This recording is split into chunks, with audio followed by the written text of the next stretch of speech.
Mari letakkan tanganmu di dadamu. Kami datang penuhi panggilan-Mu Tuhan. Dengan apa yang dapat kami berikan, kami penuhi amanat agung-Mu. Melayani yang lelah dan berbeban, kami datang penuhi panggilan-Mu Tuhan. Dengan apa yang dapat kami berikan, kami penuhi amanat agung-Mu. Menyelamatkan jiwa yang tersesat. Urapi kami Tuhan dengan kuasa Roh Suci. Berikan hati yang terbeban dan penuh kasih ilahi. Penuhi kami dengan kuasa dari tempat yang tertinggi. Dan teguhkan semua kesaksi. Kami datang penuhi panggilan-Mu Tuhan. Yang wanita saja katakan. Nyanyikan.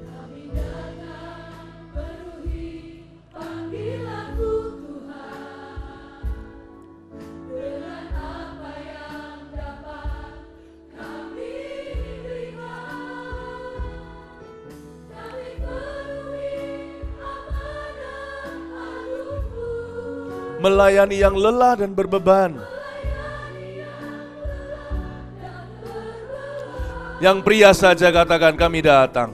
Kami datang penuhi panggilan-Mu Tuhan. Dengan apa yang dapat kami berikan, kami penuhi amanat agung-Mu. Menyelamatkan jiwa yang tersesat, selamatkan jiwa yang angkat wajah dan tanganmu, katakan terima mandat kami Tuhan dengan kuasa Roh Suci. Berikan hati yang berbeban dan penuh kasih ilahi. Penuhi kami dengan kuasa dari tempat yang tertinggi, dan teguhkan semua kesaksian. Urapi kami Tuhan dengan kuasa Roh Suci. Berikan hati yang terbeban dan penuh kasih ilahi. Penuhi kami dengan kuasa dari tempat yang tertinggi, dan teguhkan semua kesaksian.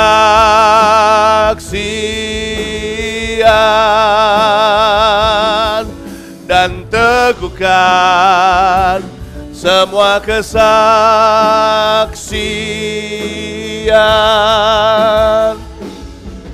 Dan teguhkan semua kesaksian. Berikan tepuk tangan sorak-sorai kemenangan bagi Yesus.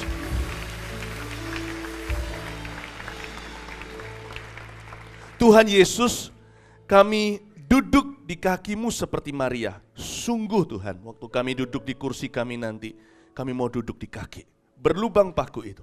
Ajari kami hati-Mu, bantu kami bisa menatap mata-Mu, sekalipun kami tidak melihat dengan mata jasmani kami.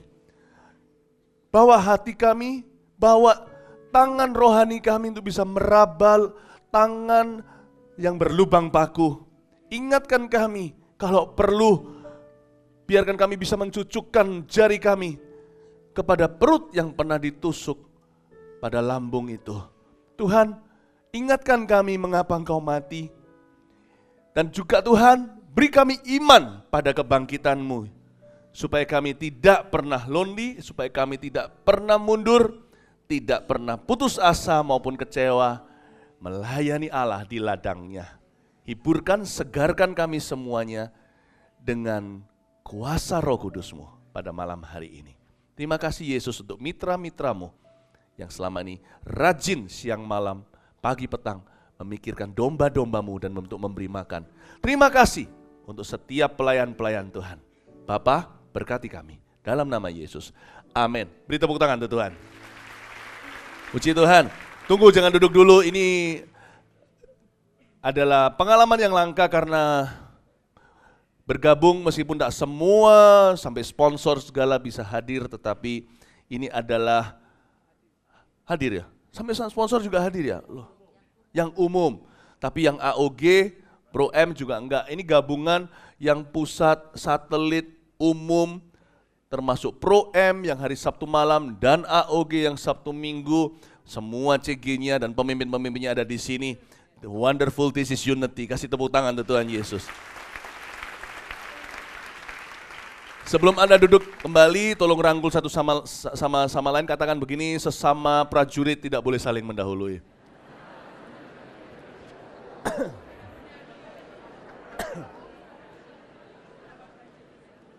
Amin. Silakan duduk kembali.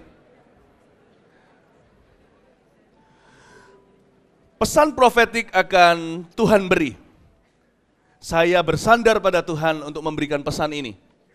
Saya tidak mau punya pikiran apa-apa lebih dahulu, supaya ada nubuatan, supaya ada fondasi. Kita buka. Saya tadi pagi, kita buka bahan saat teduh saya tadi pagi, yaitu dari Lukas 22. Ini betul-betul rumput yang hijau karena masih belum layu. Belum 24 jam, saya menerimanya dari sorga lewat Alkitab saya. Lukas 22. Ini CG Connecting Time, jangan berusaha untuk memberi judul apa yang saya mau sharingkan, karena Anda akan kesusahan menemukan judulnya apa. I just want to talk to your heart. Saya hanya mau bicara tentang kepada hati Anda. Ya, di dalam nama Tuhan Yesus. CG Connecting Time ini dimulai dengan pasal 22. Pembacaan saya sampai sana. Lukas. Kita lihat judulnya saja mengerikan, rencana untuk membunuh Yesus. Tapi jangan terkecoh dengan judul. Judul ditambahkan oleh penulis penterjemah Alkitab. Mari kita lihat ayat pertama langsung. Hari raya roti tidak beragi yang disebut Paskah sudah dekat. Imam-imam kepala dan ahli-ahli Taurat mencari jalan. Bagaimana mereka dapat membunuh Yesus? Sebab mereka takut kepada orang banyak. Garis bawahi kata mereka takut kepada orang banyak. Ini tolong diperbaiki, ada kresek-kresek di sini nggak tahu ya, mungkin ada maling yang bersembunyi di dalam sini. Oke, imam-imam kepala dan ahli-ahli Taurat itu yang menjadi musuh bebuyutan Yesus saat itu. Perhatikan bahwa posisi formal tidak menggaransi hati kepada Tuhan. Alright? Dimulai dengan nomor 1, mengabdi kepada Kristus tidak langsung berhubungan dengan, tolong diperbaiki ya, thank you. Tidak selalu berhubungan dengan posisi seseorang.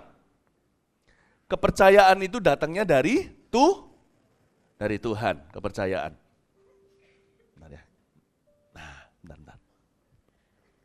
Oke, tolong ya, bisa ya. Kamu naik sini sebentar, lihat. Nah, saya perkenalkan pengkhotbah kita berikutnya. Terima kasih. Ini, ya di situ nggak dengar, tapi di saya sini dengar. Jadi saya nggak bisa konsentrasi. Tolong diatur mana cara monitornya. It's okay. Oke. Solusi thinking ya. Oke. Sampai mana? Wah, partner saya luar biasa, tahu apa yang saya mau. Nah, pemakaian Tuhan tidak berhubungan langsung dengan posisi. Posisi yang sah dari keturunan turun-temurun, bahkan kalau dari keturunan Harun tidak menggaransi bahwa seseorang diurapi. Tapi ketika Tuhan melakukan sesuatu, maka akan terjadi gerakan umat. Coba perhatikan itu.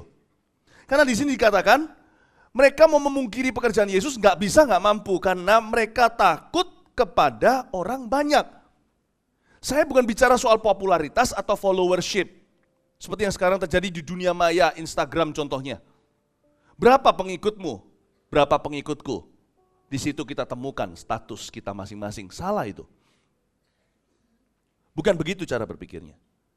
Saya tahu popularitas bukan segala sesuatu dan bukan takaran yang paling dapat dipercaya. Jikalau Anda di-like oleh orang, berarti Anda di-like oleh Tuhan. Itu nggak tentu, saudara. But it is also true, however. Namun demikian sebaliknya tetap benar juga. Bahwa ketika Tuhan membawa datang sesuatu pekerjaan Roh Kudus atau Roh Allah atas sebuah zaman, berbondong-bondong orang datang. Meskipun popularitas bukan takaran, God's work, pekerjaan Roh Kudus juga bisa terukur dengan sebuah gelombang manusia yang terjamah. Makanya di sepanjang sejarah ketika Tuhan melakukan Pentakosta contohnya lewat sebuah rumah misi mission house kecil, William Seymour memimpin di situ seorang pendeta ras Afrika berkulit hitam buta satu, dan dia di sebuah tempat jalan namanya Azusa menyebarlah ke seluruh dunia. Orang mau bilang apa tentang Seymour? Percuma, karena mereka takut kepada orang banyak. Saya mau beritahu kepada Anda satu hal. God loves the world. God doesn't love only churches. He wants you and I untuk bisa be impactful, untuk betul-betul berdampak kepada seluruh dunia, pikirannya ke ujung bumi. Meskipun dia selalu mulai dari sini. Tuhan selalu begins local, He always ends international. Note that. Itulah sebabnya kita harus setia dalam perkara sederhana, tapi visi kita tidak boleh sederhana. Kita harus setia dalam perkara kecil, tapi tidak boleh berpikiran kecil. Pikiran harus besar, mulai dari awal. Paham maksud saya Bapak Ibu Saudara? When God wants to bring something to you, people, waktu Tuhan mau membawa sesuatu kepadamu, maka Tuhan pasti akan menggoncang duniamu. Kalau Tuhan mau membawa sesuatu kepada dirimu, pasti ada respon dari orang, manusia, dan masyarakat, dan komunitasmu. Tak mungkin tidak, sebab lampu tidak boleh ditaruh di bawah gantang. Mereka takut kepada orang banyak. Di sini saya diizinkan untuk melihat pekerjaan Roh Kudus itu selalu akan besar. Lalu kita sekarang lihat Yudas mengkhianati Yesus. Ngalir aja sekarang ya, biar Roh Kudus yang tuntun. Saya bersandar, saya konsentrasi, jalan aja, ikut jalur. Ayat 3. Maka masuklah iblis ke dalam Yudas. Yang bernama Iskariot, seorang dari ke-12 murid itu. Kalau punya anak, jangan kasih nama ini. Lalu pergilah Yudas kepada imam-imam kepala dan kepala-kepala pengawal bait Allah dan berunding dengan mereka. Bagaimana ia dapat menyerahkan Yesus kepada mereka. Mereka sangat gembira dan bermufakat untuk memberikan sejumlah uang kepadanya. Ia menyetujuinya dan mulai dari waktu itu ia mencari kesempatan yang baik untuk menyerahkan Yesus kepada mereka tanpa setahu orang banyak. Ya. Kita lihat lagi di ayat 3 garis bawah. Masuklah iblis ke dalam Yudas. Murid yang ke-12. Saya tidak tahu apakah dia dalam silsilah murid-muridan itu, apakah dia nomor 12, yang pasti kita tahu cumplung 1 jadi 11 gara-gara dia nggak ada. CG bukan hanya soal jumlah, I understand that. CG itu pengembalaan, memelihara apa yang Tuhan percayakan, jangan ada satu pun yang hilang. Yesus kan berkata begini, dari semua yang kau percayakan padaku Bapak, tak seorang pun hilang. Nanti saya akan jelaskan, semoga saya nanti bisa ingat untuk jelaskan, kok kontradiksi kata-katanya Yesus dengan kejadian yang sesungguhnya.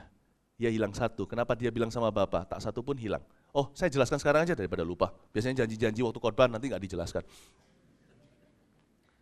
Karena Yudas memang tidak pernah masuk dalam bilangan itu. Yudas dikasih kesempatan. Jadi saya mau beritahu kepada Anda, di dalam CG Anda sekalipun dipanggil Tuhan untuk menggembalakan semua orang, Anda tidak bisa muridkan semua orang. Ada orang tertentu yang CG adalah tempat di mana kita bisa welcome everybody, but we reserve the right to not welcome anybody. You have to know that. Kalau datang satu orang, pelacur bertobat, terimalah. Siapa menolak orang berdosa, dosanya pun tak akan diampuni oleh Tuhan. Tapi kalau pelacur tersebut datang ke dalam sana untuk cari pelanggan, we can welcome everybody, we can also out-welcome somebody. Tapi untuk menggunakan otoritas itu, dibutuhkan cek-recek pemimpin, ketua CG. Kalau tidak pasti, tidak yakin, karena ketua CG notabene semua juga masih belajar dalam tingkatan kepemimpinan. Ketua CG itu baru naik istilahnya ke situ, bisa memimpin umat Tuhan yang utuh. 7, 10, 12 atau berapa orang yang dipercayakan, bahkan 5. Maka masih perlu belajar. Itulah sebabnya ada di atasnya mentor-mentornya. Namanya coach, bukan? Coach itu kan pelatih. Kalau pemainnya lupa posisi, kalau main basket contohnya, gua ini center kok jadi small forward. Atau dia bingung strategi apa, dia selalu bisa time out. Lalu semua pergi ke pinggir court, pinggir lapangan, lalu rundingan dan musyawarah. Selalu ada komunikasi, saudara. Coach tujuannya situ, karena itu seorang coach tidak boleh hampa rohani atau hambar kata-kata. Andalah tempat, you are the shoulder for them to cry on. Karena itu seorang coach harus jauh lebih rohani dari seorang ketua CG. Sekalipun Anda tidak selalu diperlukan kayak papa mama kalau anak sudah besar, kalau mereka masing-masing sudah berkeluarga, jadi pemimpin atau kepala keluarga. Masa anak saya nanti kalau jadi kepala keluarga yang cowok, contohnya Jeremy dan Warren. Masa saya campuri melulu? Sekalipun saya tidak campuri setiap hari. Saya harus selalu jadi papa yang ready. Setiap saat mereka mau konsultasi pada saya soal pekerjaan, saya tidak boleh pikun, saya harus tetap punya gaya hidup yang aktif supaya ketika anak saya membutuhkan saya bisa jawab. Saya bisa tolong mereka, masalah rumah tangga, masalah keluarga, atau masalah pekerjaan karena saya lebih pengalaman. Alangkah bahagianya anak yang punya tudung dan naungan seperti yang saya barusan ceritakan. Itulah seorang coach tidak boleh berkata, tidak boleh menilai dirinya berdasarkan, aku sekarang sudah semakin tidak bertugas kok. Anda harus tahu satu hal. Ayah, ibu, papa, mama paling sibuk waktu anak itu orok masih harus ganti popok. Semakin anaknya dewasa, ayahnya semakin less activity. Aktivitasnya semakin berkurang, tapi semakin besar pengaruhnya. Seorang coach juga demikian. Paham maksud saya Bapak Ibu Saudara? Anda tidak bisa nilai dari aktivitas Anda. Ketika di bawah semua bergerak, semakin atas seorang yang berada di posisi memimpin, itu kelihatannya lebih enggak semua lakukan sendiri, sudah ada orangnya masing-masing, tapi pekerjaannya dia lebih susah karena dia harus bertahta bersama dengan Kristus. Duduk di bawah kaki Tuhan hingga semua musuh-musuh Tuhan menjadi tumpuan kakinya. Itu bicara tentang absolut ketaatan. Itu bicara soal kepekaan seperti Deborah yang duduk di bawah pohon. Setiap orang di Israel, yang khususnya pemimpin-pemimpin puak, pemimpin-pemimpin suku yang nggak tahu mau gimana lagi sukunya, datang kepada Deborah. Nggak sampai 5 kalimat, kadang-kadang cuma 10 kata, solve. Karena Deborah adalah seorang hakim yang punya hikmat Tuhan. That is influence baby, that's not activity. Dan kenapa Deborah gitu? Karena dia berdoa. Seorang coach harus menjadi a man of prayer and a woman of prayer, harus menjadi orang yang banyak berdoa. Pekerjaan yang lebih penting daripada bekerja adalah berdoa. Bukan berarti kita mau berdoa doang, jangan salah. Bukan. Ada orang yang menjadikan doa alasan atau pelarian. No, tapi seorang coach itu menjadi tempat tumpuan. Atasnya coach lagi, lebih lagi. Saya tidak bisa punya hak untuk bicara kepada Anda kalau hidup doa saya tidak lebih kencang dari hidup doa Anda. Maka saya tidak bisa gurui Anda sekarang. Saya tidak bisa beritahu apa-apa. Ini pekerjaan lebih susah. Mungkin saya nggak sesibuk Anda dalam konteks CG contohnya. But tell me, tapi saya beritahu sesungguhnya. Tangan kelihatannya lebih banyak bergerak, kaki juga. Tahukah Anda yang tidak pernah bergerak dari tempatnya? Hati-hati kalau gerak dari situ, bypass namanya. Jantung, saudara. Tapi dia memelihara detak itu seimbang. Dia kirim darah ke seluruh badan. Dia nggak bergerak, tapi dia bekerja keras. Otak, dia bekerja keras, mengirim berbagai macam pesan. Hai kaki kanan, Philip Mantova, angkat ke kanan. Hai kaki kiri, angkat ke belakang. Ini semua dari otak yang suruh. Kelihatannya dia nggak bergerak, yang gerak sana sini. Tapi dia berpikir. Tambah naik, tambah sibuk secara roh. Itulah sebabnya orang tambah naik kalau kehilangan visi. Berarti dia tidak siap diangkat Tuhan. Tambah naik, harusnya visimu jadi 4. Kalau kita coach, kita punya 4 ketua CG di bawah kita, katakan. Tadi visiku 1, tapi sekarang 4 visiku. Jadi karena itu aku tidak boleh lari sana situ. Aku harus lebih fokus pada Tuhan dan mencari firman-Nya, menjadi sumber inspirasi kekuatan, memberi hikmat dan arahan. Ya, dari pekerja lapangan menjadi direktur utama. Pikirannya panjang, rapatnya sama Tuhan terus, melulu. Dan sama orang-orang yang ditaruh Tuhan di atasnya. Untuk mempertajam visi itu. Semakin naik, kita semakin sibuk dalam roh. Kenapa saya tidak boleh lari sana situ? Karena kalau saya lari dari sana situ, saya bisa jadi ketua CG. Tapi kalau saya sudah punya 4, saya harus diam di tempat, persis di tengah, yang 4 bisa cari saya dengan mudah. Ketidakadaan aktivitas saya seperti dulu, bukan berarti saya tidak berbuah. Tapi karena saya harus lebih berpengaruh, itulah sebabnya saya harus cari Yesus lebih dulu. Ketua CG saya bangun jam 6, saya bangun jam 4 doa dulu. Kalau enggak gitu, saya lengser. Enggak usah dipecat, saya lengserkan diri. Paham maksud saya? Ketua CG saya baca 1 pasal, 2 pasal, saya baca 4, saya punya 4 ketua CG, saya baca 8. Nah gimana dengan yang sudah di atas sana, Pak Yohanes? Nggak tidur. Coba lihat, nggak percaya, nggak tidur ini. Nggak mungkin, nggak, bukan gitu kalkulasinya. Di compounding atau di multiplikasi, nggak gitu, nggak. Itu hanya seperti sebuah kiasan aja. Saya nggak bacanya ratusan pasal, enggak kok. Ya, setiap orang ada takarannya. Tapi maksud saya adalah maksimalkan. Kerohanianmu semakin perlu. Bukan justru seperti Daud duduk di atas sotoh dan melihat Batsheba mandi. Karena di zaman semua orang pergi berperang, dia bukan lagi ketua CG, dia sekarang sudah supervisor di atas sana. Bahkan supervisornya, supervisor, coachnya, coach. Dia sendiri bukan jenderal, sudah di atasnya. Nggak ada posisi tinggi di dalam kerajaan Allah, semua posisi pelayan. Sekalipun sudah ada orang yang melakukan bagian-bagiannya untukmu hari ini, berarti Anda tidak punya pekerjaan. Anda sekarang punya double pekerjaan, selain Anda harus bekerja untuk Tuhan, Anda juga harus mempekerjakan orang dalam Tuhan. Anda sendiri bekerja, Anda sendiri berbuah, sambil melatih orang lain untuk berbuah. Tambah sibuk sebenarnya, semakin atas cemara itu, anginnya semakin kencang. Karena Daud pada waktu itu di zaman raja-raja perang, dia tinggal di atas, dia nggak ikut berperang. No, cannot do that. You have to develop yourself spiritually, personally. Semakin naik, Anda harus mengembangkan kapasitas rohanimu, lebih pribadi, lebih sungguh. Amin, Bapak Ibu Saudara, amin. Ya, jadi memang memelihara, ini sudah nggak masalah, bisa dipindah sana lagi. Ya, di sini poros kehendak Allah. Terima kasih. Iya, persis kan di tengah, berikan kiri. Ya, oke, paham ya Bapak Ibu Saudara?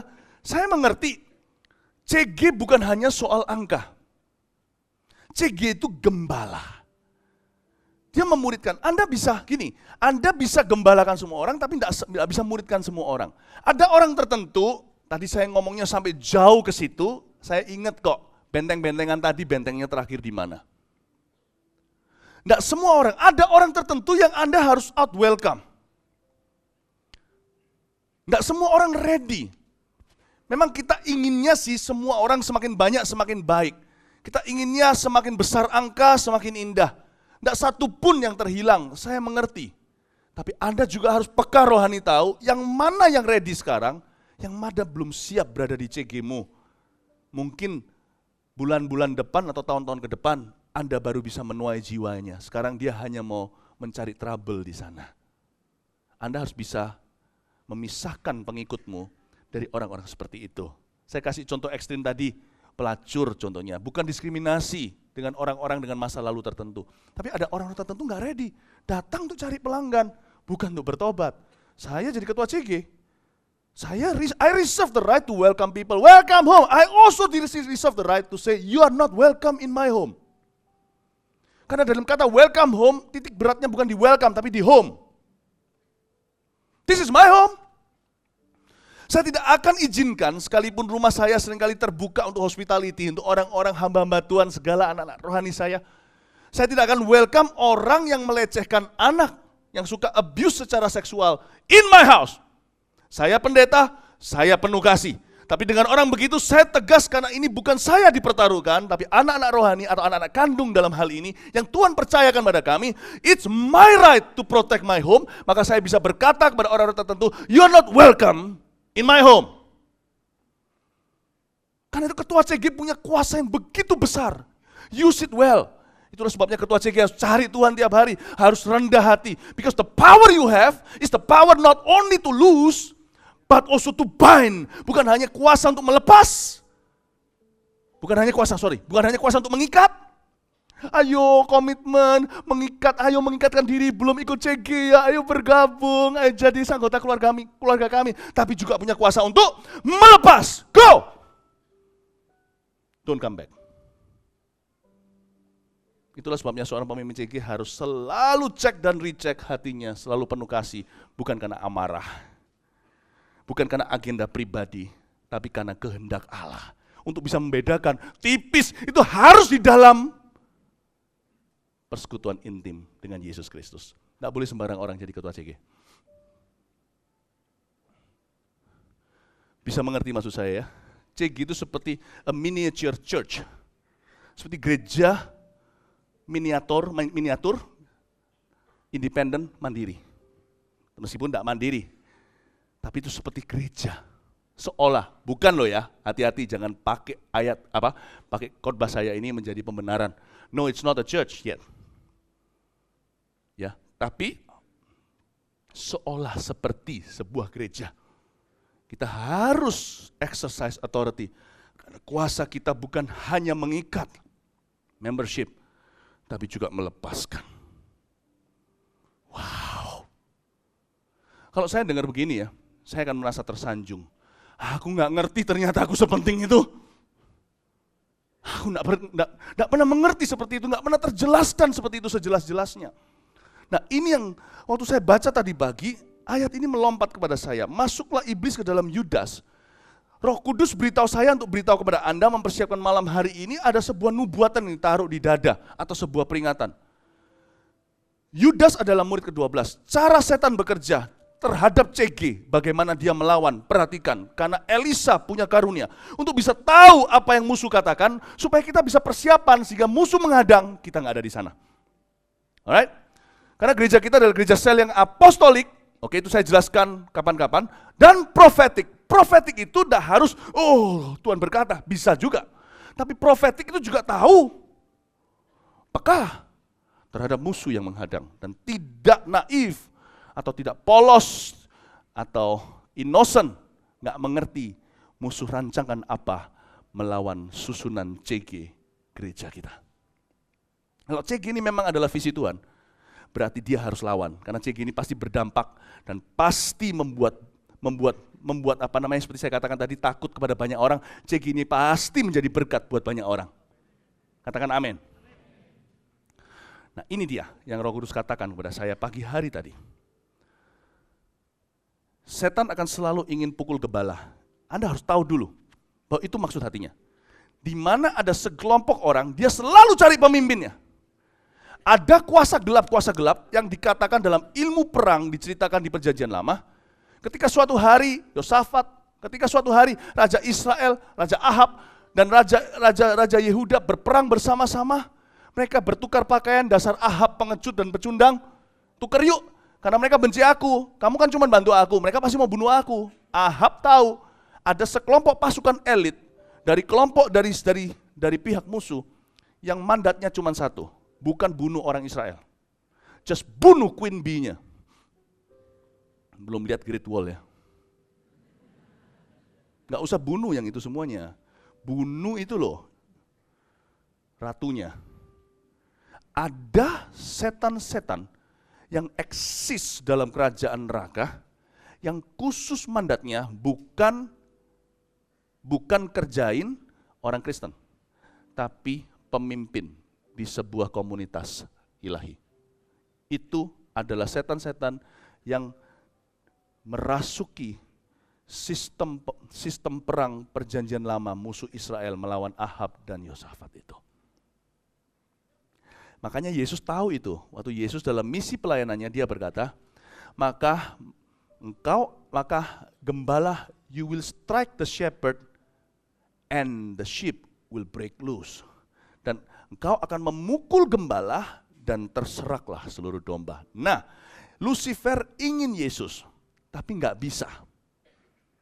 Dan Lucifer marah karena Yesus mati dan bangkit, dan justru hikmatnya membuat mereka tak menyangka ternyata kemenangan terjadi lewat kelemahan, lewat kematian. Dia marah. Saya mau beritahu, ketika di detik-detik terakhir Yesus sebelum disalibkan, Lucifer sudah salah kaprah dan dia tahu semua udah longsor.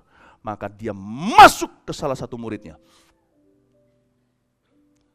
Roh Kudus beritahu saya pagi ini, ujilah. Setiap kali ada 12 orang bertumbuh bersama-sama, yang ke-12 teng. Ketika jarum jam menunjukkan jam 12, bukan kepada orang ke-12, teng, dia minta tumbal satu korban. You pay attention. Discipling people, the first 6 is easy. Number 8, number 9, nomor 8, 9 masih oke, masih mudah. Sekali Anda teng, jarum jam menunjukkan 12, Cinderella harus pergi. Iblis minta tumbal satu korban. Kalau dia tidak bisa jatuhkan ketua CG-nya, hati-hati anggota CG-mu yang paling lemah, yang angka nomor 12 itu. Diincar. Itulah sebabnya CG bukan hanya cepet-cepetan angka. Karena setiap 12 kalau puntung satu, pada waktu sampai 120 akan menjadi chaos atau kacau balau. Paham maksud saya? Ini adalah profetik, pesan profetik yang Tuhan beri. Karena dia marah melihat CG Anda berdampak. Dia marah melihat gereja ini luar biasa. Maka dia berkata, baik, kita akan ambil nafas di antara not balok do sampai yang balok ke-12. Setiap 12, maka kita akan trompet berbunyi, lancarkan serangan. Kalau kita tidak bisa jatuhkan pemimpinnya, kita cari barisan belakang paling lemah. The number 12 disciple, we're gonna kill that one. Kita akan hancurkan yang itu. Number 12 susah Anda tidak perlu cek log ya. 12 ini figuratif, nggak harus harafiah. Jadi Anda yang masuk ini dilihat dari tanggalnya. Ngawur, dikecoh, emangnya setan kaku.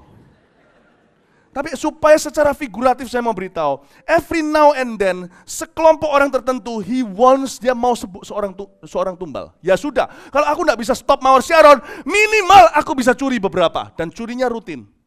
Hancurkannya pun demikian. Dan dia lakukan dengan cara yang paling sadis. Dia masuk ke dalam orang itu. Jadi bukan hajar bunuh orang itu. Cara iblis bunuh itu nggak begini loh.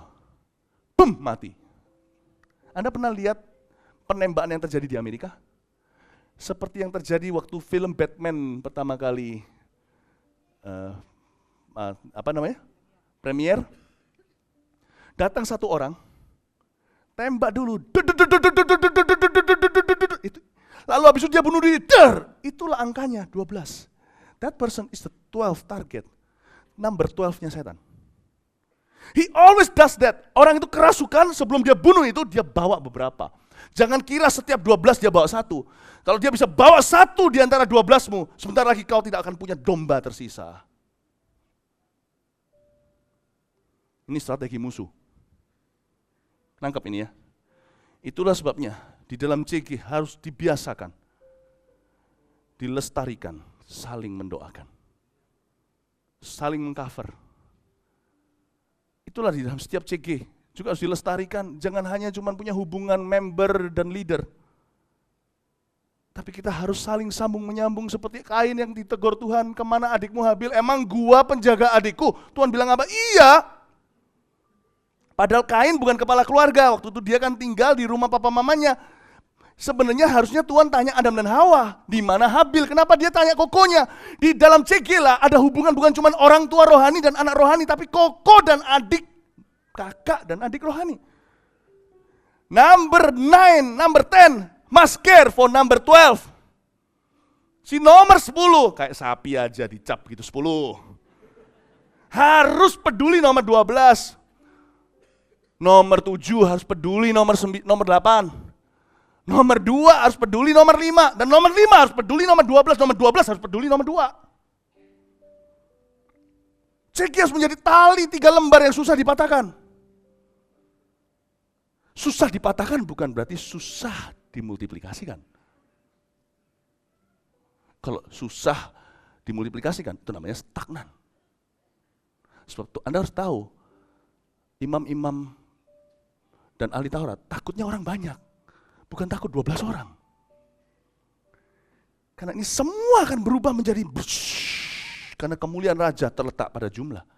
Jumlah itu penting, bukan segalanya. Kalau memang tidak penting, tolong dirobek. Di perjanjian lama ada satu Alkitabmu yang namanya numbers atau bilangan. So it's important to God. It's not everything, it is crucial. It is important. Amin Bapak Ibu Saudara. Tangkap pesan-pesan profetik di balik ini. Tangkap, masuk di dalam hati. Tapi waktu saya tadi doa, saya berkata, Tuhan, lah setan minta tumbal. Apa janjimu bagi kami? Tadi pagi saya berdoa begitu. Saya berbahasa roh, berbahasa lidah sebelum bangkit dari ranjang saya kan punya kebiasaan berbahasa roh 40 menit dulu. Sementara mulut saya komat kamit, itulah saya komunikasi dengan Tuhan. Dan Tuhan bilang sama saya, namun inilah janji Tuhan. Jangan dilihat angka banding angka. Oke? Setiap 120 tercapai dengan manis, tak satu hilang. Akan ada sebuah Pentakosta. Listen, tulis saja itu. Hal-hal gini saya nggak bisa ulang lagi. Setiap kali 120 job well done, di mana kalian seperti tidak perlu ditanya ketika engkau tak perlu, aku tidak perlu menanyaimu, hai Kain, di mana Habil adikmu, maka setiap 120 akan terjadi sebuah Pentakosta. Saya jadi ingat, wow. Setiap 120-mu, well done lewati marker itu, dengan mudah jadi 3.000. Dan itu nggak perlu 120, cuma satu yang berdiri pun bisa 3.000. Ternyata urapan korporat dimulai dari cell group atau dari connect group. Dan urapan korporat, dimulai dari urapan pribadi. 120 itu jadi sakti. Berdiri 3.000, berdiri lagi lain kali, bersama-sama gempa bumi. Lalu setelah itu jumlah mereka menjadi 8.000 karena ditambah 5.000 dalam satu malam. Perhatikan itu. Tuhan punya matematika lain sama setan. Setan dalam untuk menghancurkan, mencuri, membunuh, membinasakan. Setiap 12 gua minta 1, lalu gua tembakin semuanya mati, gak tersisa. Gua bilang 120, gak susah kok itu. Di take care, menginjil, memuridkan. Boom! Tuhan kacaukan matematikamu. Boom! Kacau matematikanya. Tiba-tiba dari 120 jadi 3.000 itu coba pikirkan gimana. Don't limit God. When God gives bonus, you better be humble. Don't limit God. Jangan batasi Tuhan. Amin? Saya bicara agak dalam tapi seharusnya, karena Anda semua pemimpin, jadi Anda harus bisa nangkep hal-hal seperti ini. Dan apa yang mereka yang tidak hadir hari ini karena berbagai alasan, juga karena memang sebagian tidak bisa hadir karena memang bukan, karena kan nggak semua terundang untuk bisa hadir. Tolong ya, ini bebas, tidak ada copyright dalam kerajaan sorga, hanya ada right to copy. Tolong sampaikan pesan ini biar mereka lihat, semua sampai sponsor bawahnya, supaya nanti sponsor siap-siap nanti suatu hari kalau jadi papa rohani kayak apa yang harus mereka lakukan. Ya, amin, amin. Haleluya. Katakan kanan kirinya, saya dapat banyak loh supaya saya bisa minum maksudnya.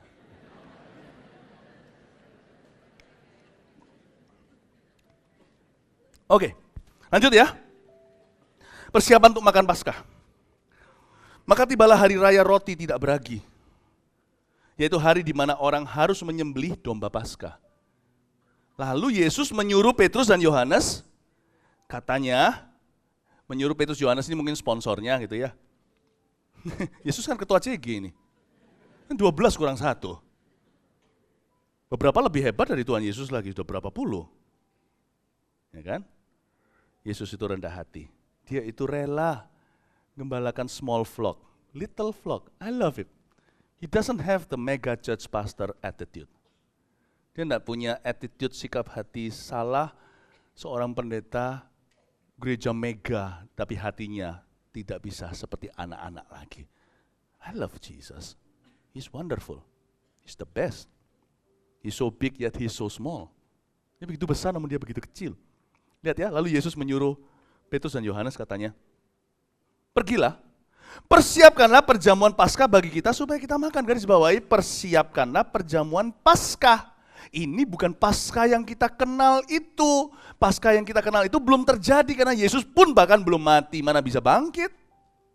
Ini bukan Paskah, ini Passover. Passover yang memperingati orang Israel detik-detik terakhir, jam-jam terakhir, atau bahkan hari terakhir sebelum orang Israel keluar dari tanah Mesir dan akhirnya ketika mereka meninggalkan tanah perbudakan. Itu yang disebut Paskah di sini, Passover. Dari sini kita tahu bahwa Tuhan suruh murid-muridnya persiapkan perjamuan Paskah. CG itu perjamuan. Aku menyediakan hidangan bagiku di hadapan lawan. Aku menyediakan hidangan bagimu di hadapan lawanmu. CG itu Passover celebration, modern Passover celebration, perayaan Passover yang modern. Apa maksudnya? CG itu dua hal. Salvation and deliverance.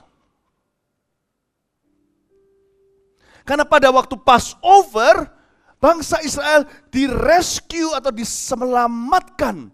Itulah salvation, keselamatan di perjanjian lama. Di mana umat Tuhan diselamatkan dari tanah perbudakan di zaman modern hari ini. Dari dosa dan gaya hidup sia-sia. Tapi juga deliverance.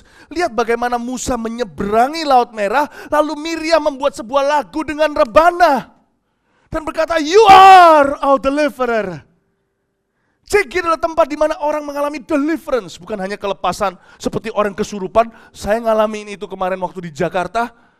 Saya masuk ke ruang belakang, saya tidak tahu kenapa mereka itu sengaja atau enggak. Saya udah khotbah prophetic night lama, membludak jumlah orang sampai keluar-luar. Sampai di lift, di escalator di sana. Lalu saya sudah selesai khotbah berapi-api. Capek, pergi ke ruang belakang, tergeletak di depan saya. Orang yang kesurupan, masih muda. Kasihan, matanya bisa begitu-gitu. Dia bukan pura-pura. Sini sudah berbusa-busa. Saya bilang sama mereka semuanya, kenapa? Ini selalu begini. Ya diusir toh. Gak bisa. Lah berarti kan harus saya. Saya langsung pikir, Yeni, kau di mana? Kenapa nggak ikut sih yang gitu-gitu? Kalau yang kuliner gitu mestinya kita selalu jodoh, selalu ketemu. Just kidding, joking. Saya beritahu, oh no, not in my meeting. Like a black mama. No, not in my meeting. Saya beritahu, in the name of Jesus, you filthy demons, come out. Dalam waktu berapa menit, dia duduk dan waras kembali. Saya tanya, kamu mau kesurupan gini lagi? Enggak mau. Kenapa? Karena ini badanku. Bagus, beritahu sama setan, ini badanmu. Jangan gitukan kamu lagi. Dan dia berkata, aku mau dibaptis. Segera akan dibaptis oleh Pastor Fuji Harsono. Deliverance. Cuman saya lupa waktu pulang ke rumah, pulang ke hotel, saya doa untuk covering kan. Saya sama Jeremy waktu itu pergi. Saya lupa di rumah masih ada 3 anggota keluarga saya yang lainnya dapat nightmare. Setan itu serang kembali ya. Nah, tapi ya cuma nightmare gitu, cuma cubit-cubit. Nggak serius ya. Ya, tapi intinya adalah no, not in my meeting. Whatever there is, no, not in my meeting. My God is deliverer. Saya tidak puas dengan namanya sebuah kebaktian. Hanyalah happy ya, happy ye. Saya senang jadi anak Tuhan. Siang jadi kenangan, malam jadi impian. Cintaku semakin mendalam. Bye-bye.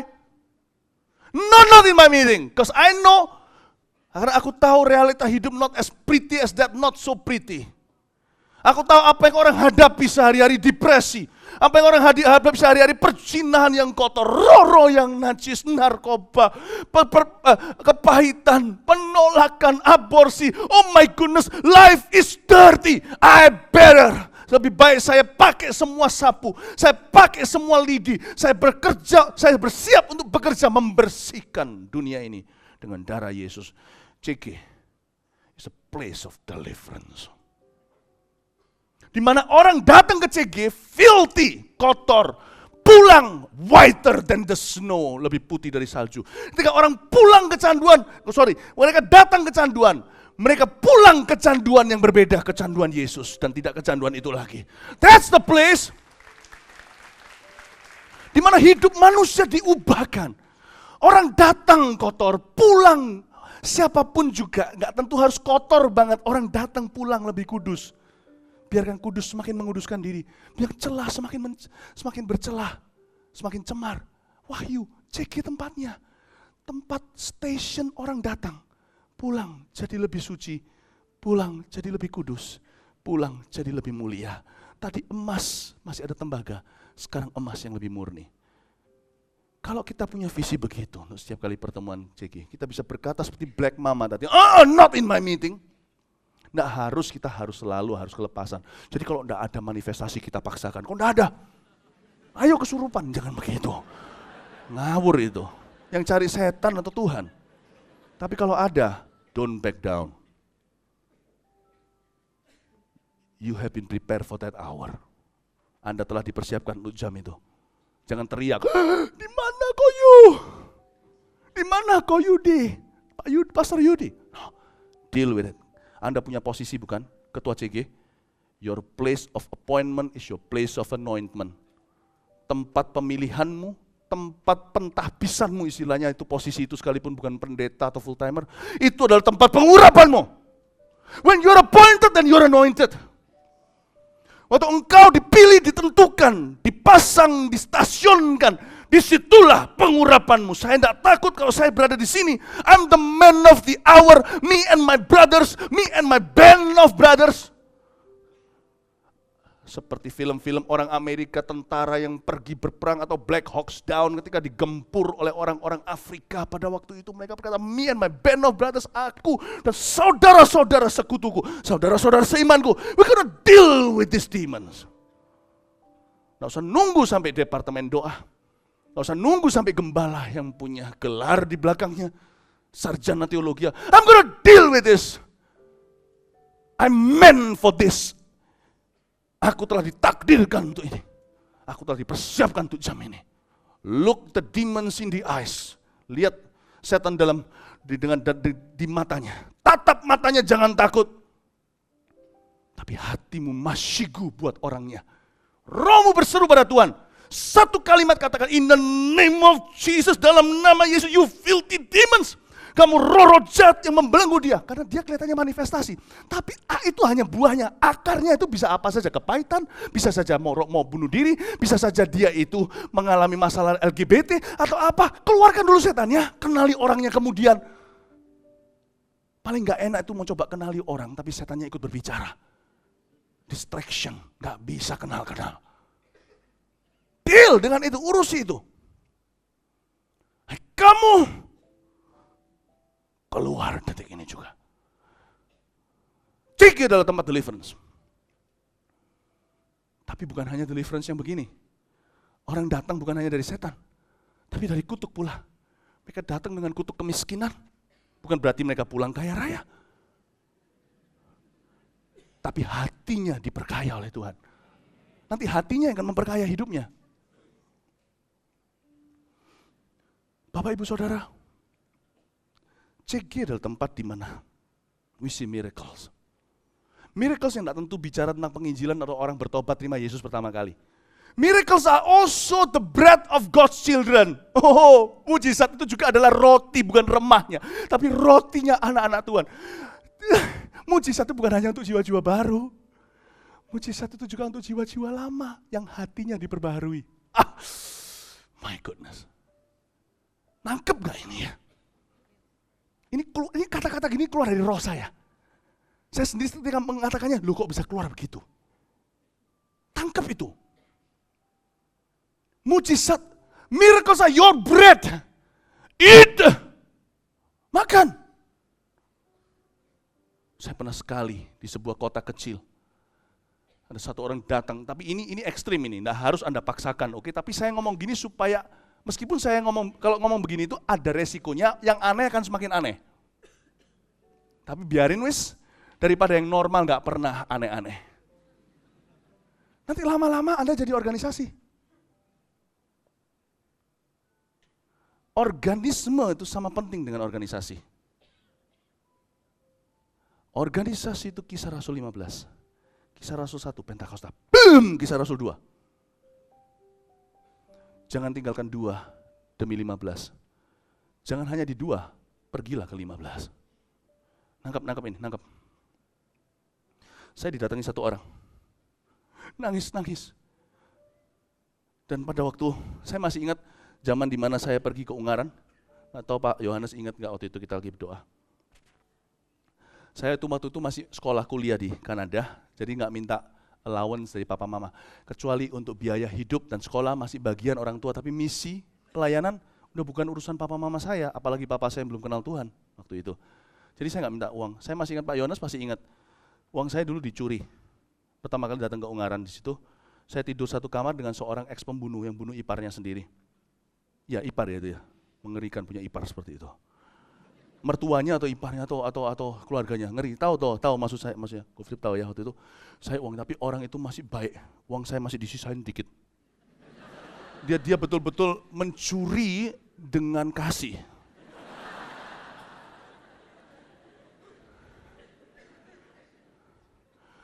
Saya uang saya sisa itu saya kalkulasi karena saya juga pintar, saya nggak bodoh. Minta papa, no.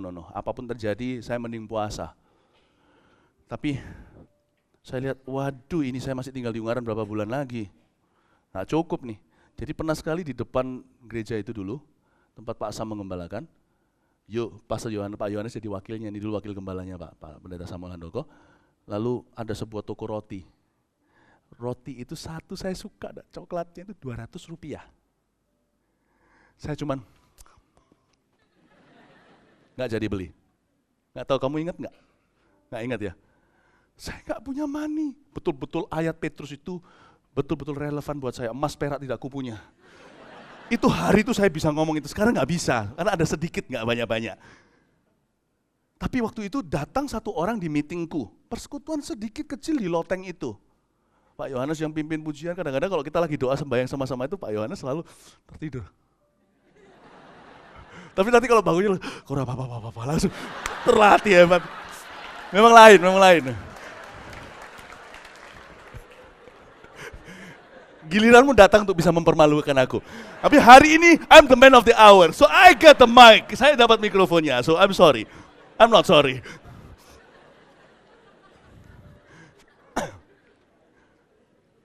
Datanglah satu orang, berkata, saya habis sudah, nggak punya uang. Mau bayar ini gimana? Susu anak apa segala nggak bisa. Curhat sama saya. Andai saya punya uang, saya kasih semua. Uangku di penghujung bulan udah habis. 200 rupiah pun saya nggak bisa makan. Singkat cerita, saya datang dari Jakarta tiba-tiba kasih saya uang. Nggak tahu itu gimana caranya, itu ajaib Tuhan lakukan. Papa saya nggak tahu itu semuanya, saya nggak buka mulut. Sama Pak Asam saya juga nggak bilang. Tahu nggak? Ketika dia berkata gitu, saya berkata, Bu, Ci atau siapa, saya lupa dia siapa. I cannot do anything. But not in my meeting. Not in my meeting. As far as I'm concerned. Jangan suruh Tuhan lagi yang berbuat. Tuhan sudah kasih kuncinya kepadamu. Anda putuskan. Boleh nggak terjadi gitu in your meeting? You decide. Jangan lempar ke Tuhan lagi. Jangan pelin-pelan. Tuhan kasih ke Anda pelin, jangan kembaliin pelan, jadi pelin-pelan. Saya kata, not in my meeting. Kutuk kemiskinan tidak bisa in my meeting. No, not in my meeting. Saya tidak pernah khotbahkan prosperity. Tak pernah terjadi sejak saya lahir baru hingga hari ini. Tapi hari itu saya tahu saya masih goliat orang ini. Saya tumpang tangan dalam nama Yesus. Amin. You know what happened? Dia mau keluar, dia datang histeris, dia keluarkan 1 bendel uang di dalam tasnya. Ingat gak itu? Nggak ingat ya? Nggak ingat yang kejadian itu? Lagi di mana? Di dalam mimpi penglihatan. Pasti.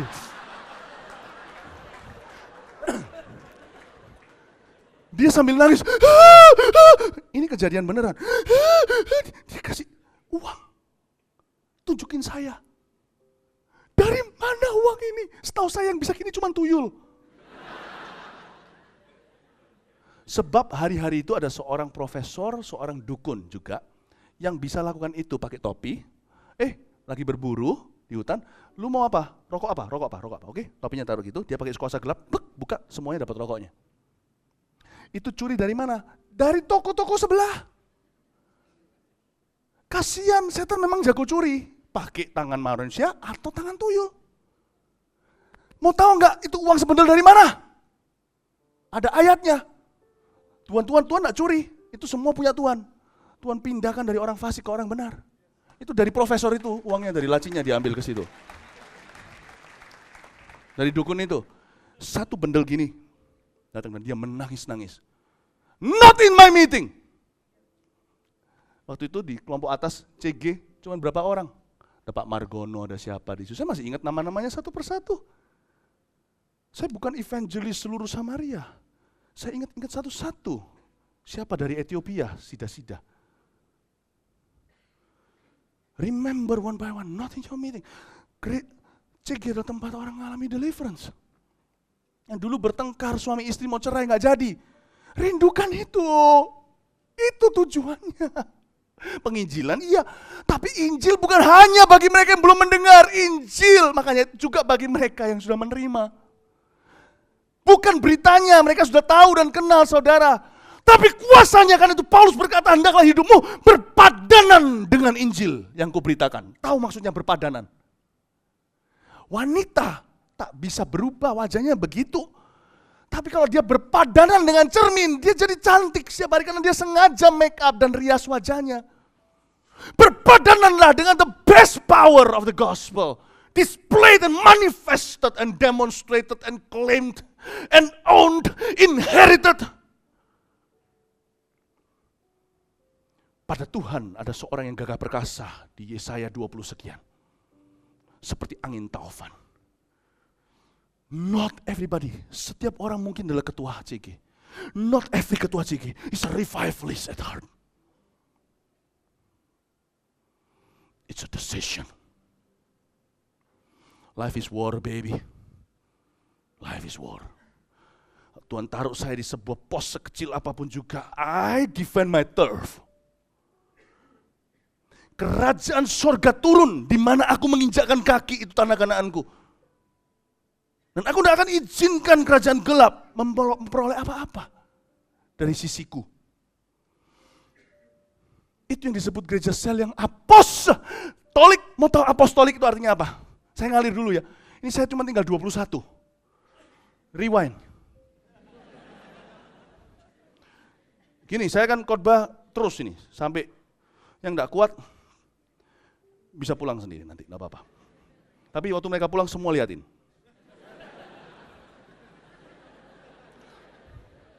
Saya akan teruskan ya, oke? Cingtian pu aja, ngomong kanan kirinya, cingtian pu aja.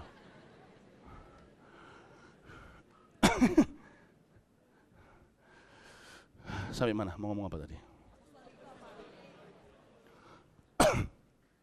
Gereja sel apostolik itu apa? Apostel, rasul itu artinya the sent atau yang diutus, betul. Semua orang tahu itu sudah sering dikumandangkan oleh pengkhotbah-pengkhotbah, pengajar-pengajar.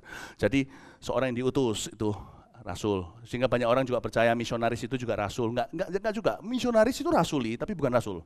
Kecuali kalau dia menunjukkan tanda-tanda seorang rasul. Rasul itu jabatan. Tapi bukan jabatan PDT, PDM, PDP dan sebagainya. Bukan, itu jabatan kuasa yang diberikan otoritasnya melihat Yesus. Bukankah aku orang bebas, bukankah kamu adalah bukti daripada kerasulanku. Bicara tentang buah pelayanan yang tiada duanya. Oke, tapi kita umat rasuli. Tapi sekarang saya mau taruh cookies di shelf, di rak yang paling bawah supaya semua kita bisa merasakan apa itu rasuli tanpa harus menjadi rasul gimana. Oke? Karena jawatan itu tidak untuk obral. Oh, semua nabi, semua nubuat pasti semua nabi. Itu sama dengan berkata, semua orang yang bisa ngetik, semua itu sekretaris. Tapi coba saya jelaskan apa itu rasuli. Kalau kita disebut rasuli, berarti kita semua mengandung dimensi itu. Dalam pekerjaan pelayanan kita, bahkan dalam kehidupan kita secara pribadi, di pekerjaan segalanya itu mengandung itu. Tapi itu nanti, urusan nanti. Saya mau bicara tentang TCG, ini connecting time, bukan? Bahwa pekerjaan pelayananmu itu rasuli. Nah, saya ceritakan, rasuli itu konsepnya diambil dari kerajaan Roma.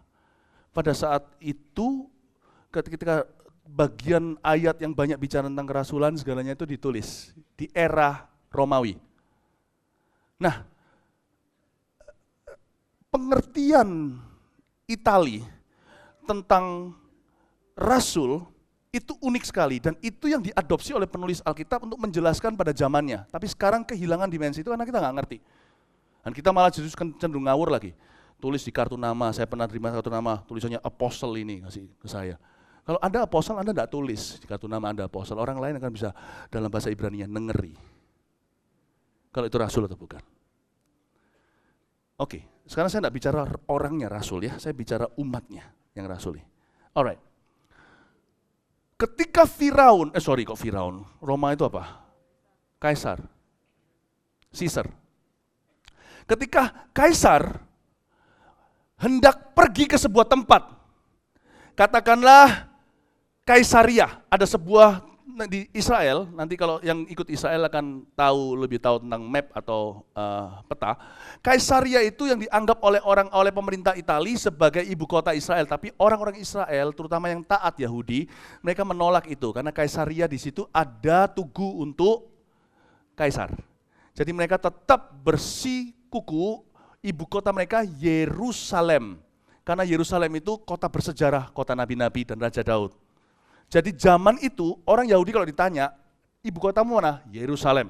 Kalau orang Itali mengakui secara sah sebagai penjajah, Kaisaria. Kaisaria lebih disuka sama Kaisar. Kenapa? Karena tempat itu mirip kayak Roma. Diciptakan begitu. Yerusalem terlalu banyak pembangkangnya. Oke? Jadi kalau Kaisar mau datang satu tempat, dia akan utus rasul. Dan rasul-rasul itu akan datang membawa ahli kebudayaan, ahli bahasa, ahli bangunan untuk mempersiapkan karpet merah agar ketika Kaisar akhirnya datang ke sebuah kota mana saja, Kaisar merasa di rumah, merasa seolah-olah aku berada di Roma. Diciptakan demikian rupa, sehingga kanan kiri orang bicara bahasa Itali makan spaghetti. Ahli masak semua diciptakan seolah-olah orang ke Itali, padahal itu di Timur Tengah, bukan di Eropa. Gereja sel yang rasuli juga demikian. On my turf, Jesus akan kerasan, ini campur-campur bahasanya. Di tempatku dia akan dimuliakan. Di CG ku, orang akan bicara bahasa kasih. Orang akan saling menguatkan di CG saya. Orang akan saling, di CG saya tidak ada meminjam uang tidak kembalikan. Aku akan jadikan tempat ini home sweet home buat kaisarku. Jadi yang dia otak-atik bukan agendanya. Itu itu hanya kendaraannya. Penumpangnya di dalam kendaraan itu yang dia perhatikan. Kebudayaan, sifat, karakter orang-orangnya. Dan di mana tidak ada iman, saya akan jadikan itu tantangan pribadi. Ayo beriman, saya mau jadikan semua beriman. Tanpa iman, Kaisar tidak disenangkan. Karena Alkitab mengatakan, without faith, you can please God. Itu gereja sel yang apostolik. Itu anointing. Itu presence, not God's presence, but your presence also. Hadiratmu ketika kita datang sebuah tempat, Tempat itu disulap seolah-olah jadi gereja. Kalau Anda adalah rasul gereja Mawar Sharon, hari Selasa nanti Anda CG, tempat itu disulap seolah-olah ibadah umum kedua. Atau ibadah umum keberapa yang Anda ibadahi. Atau Unity. Atau Sukomanunggal di Revelation. Ada sulap. Amin Bapak Ibu Saudara, itu artinya apostolik. Ya, persiapkan perjamuan Paskah. Sekarang kita lihat ayat 10, sekarang ngerti kan bahwa CG adalah tempat salvation and deliverance, keselamatan dan kelepasan. Ayat 10. Wow. Gini aja, karena kita masih sampai jam 11. Enggak bercanda, enggak. Taruh dulu, berdiri sebentar. Kita stretch dulu. Anda diberkati dapat banyak. Karena ini ya, saudara-saudara, kalau saya perang lawan Goliat, saya tidak akan targetkan tempat di mana saya tidak akan targetkan jantungnya seperti banyak orang kalau tembak, kalau berburu babi liar, contohnya babi hutan, tembak ke sininya, mananya, apanya. Daud, ke sininya. You want to change people? Pakai satu stone kecil, hit the paradigm, boom. Pukul paradigmanya. Udah. You change the history. Apa yang saya sampaikan sekarang ini, tidak melulu teknis. Ini paradigma. Anda harus berubah karena ini pengajaran yang dari dalam. Untuk mengubah apa yang di dalam. I pray in Jesus name supaya Anda semuanya betul-betul menerima pengurapan dan bukan pengajaran lewat ini. Amin. Kasih tepuk tangan untuk Tuhan Yesus dulu. Oke.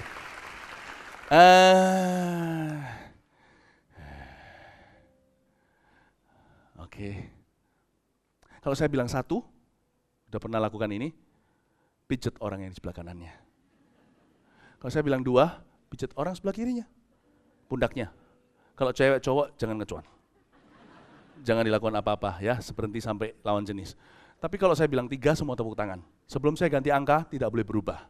Kalau saya bilang satu, sampai besok pagi ya, terus pijet sampai sebelah kanan. Oke, dua. Ya.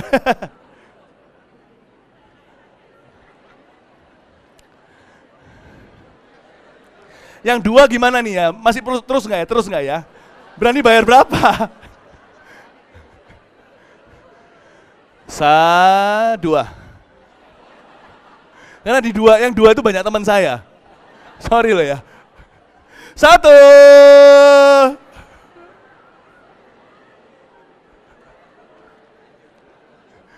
Tiga. Kasih tepuk tangan bagi Tuhan. Silakan duduk. Saya akan sampaikan sampai saya rasa cukup ya, tapi seharusnya Tuhan selalu akan on time. Jawabnya ayat 10, apabila kamu masuk ke dalam kota, kamu akan bertemu dengan seorang yang membawa kendi berisi air, ikutilah dia dalam rumah yang dimasukinya. Jadi gini loh, Yesus itu, ayat 9 lupa, kok lompat ya, ayat 9 mulai kan, ayat 8 tadi suruh persiapkan perjamuan Paskah. Kata mereka kepadanya, di mana engkau kehendaki kami mempersiapkannya? Mereka mulai mempertanyakan tempat CG. Atau di rumah siapa? Jawabnya, apabila kamu masuk ke dalam kota, kamu akan bertemu dengan seorang yang membawa kendi berisi air. Ikutlah dia ke dalam rumah yang dimasukinya. Tuhan itu, saya itu suka. Tuhan itu tidak pernah, Tuhan itu ya dalam setiap pilihan-pilihan yang sifatnya teknis pun dia profetik. Kita nggak pernah, Tuhan Yesus nggak pernah mau jalan pintas. Dia itu selalu jalan destiny, jalan takdir. Jalan history lane, atau jalur sejarah. Kalau saya jadi Tuhan, saya akan cari restoran. Tuhan juga nggak poor, Tuhan juga punya bendahara. Kan Yudas Iskariot itu kan bendaharanya, yang suka korupsi uangnya. Iya kan?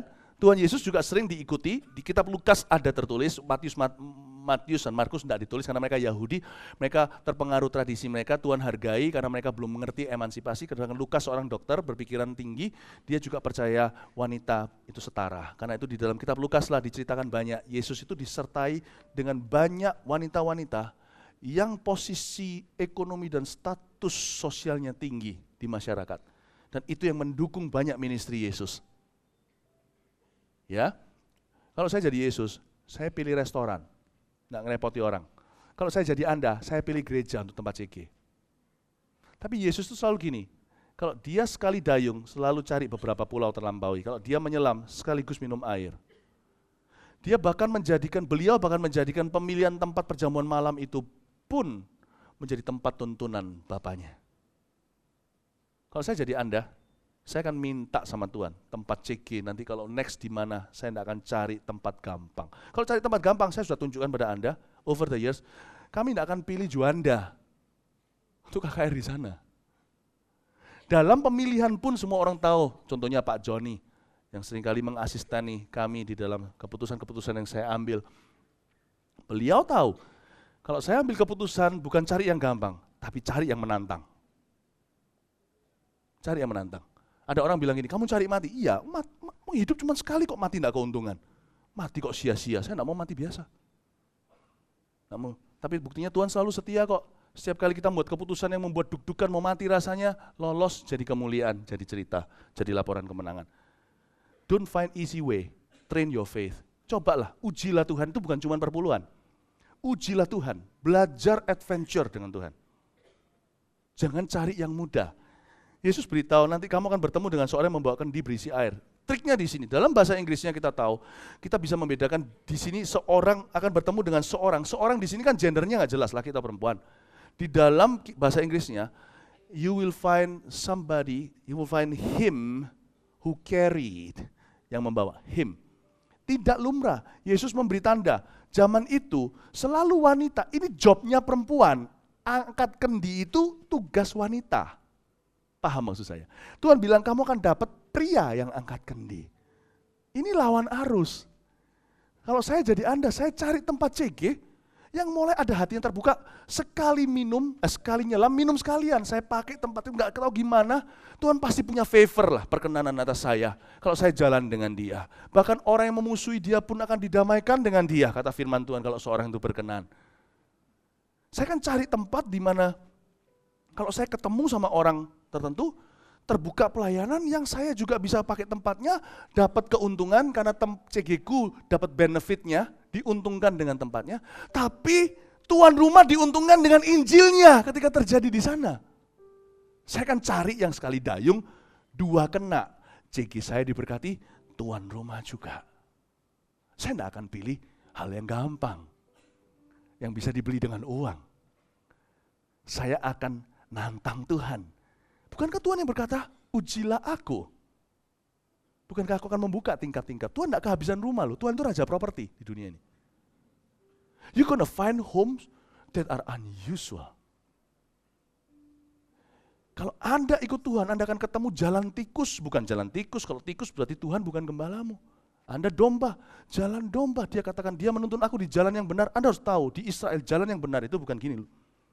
Itu jalan keselamatan lurus. Jalan yang benar di situ, yang dikatakan di Mazmur 23, itu jalannya itu seluk-beluk seperti yang di sini itu loh, di gang-gang itu loh. Kelihatannya jalan besar, sepi. Sekali masuk gang, Anda baru kaget, penduduknya ribuan.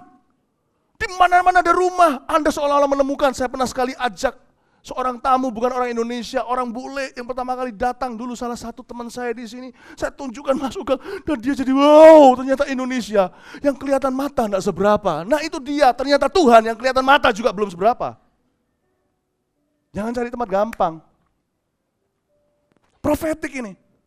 Kamu sana, kamu akan ketemu laki yang seperti ini. Dan selain itu, arti dari ayat 10 yang saya barusan baca itu adalah, Anda mau tahu tempat yang layak untuk menjadi tempat CG atau untuk memulai sebuah kelompok baru adalah kehausan. Ketika murid-murid Yesus melihat ada orang bawa kendi, ketika bawa kendi, gini loh, di mana ada keperluan untuk minum, di situ bisa diadakan perjamuan makan. Saya sangat peka dengan kehausan yang paling kecil pun di depanku, aku akan langsung bisa menangkap sinyal itu. Di mana saya lihat sedikit kehausan dari orang, meskipun orang itu masih belum kenal Tuhan, tidak tahu Alkitab, masih menyembah berhala. Kalau saya lihat sedikit kehausan, itu biasanya saya follow up.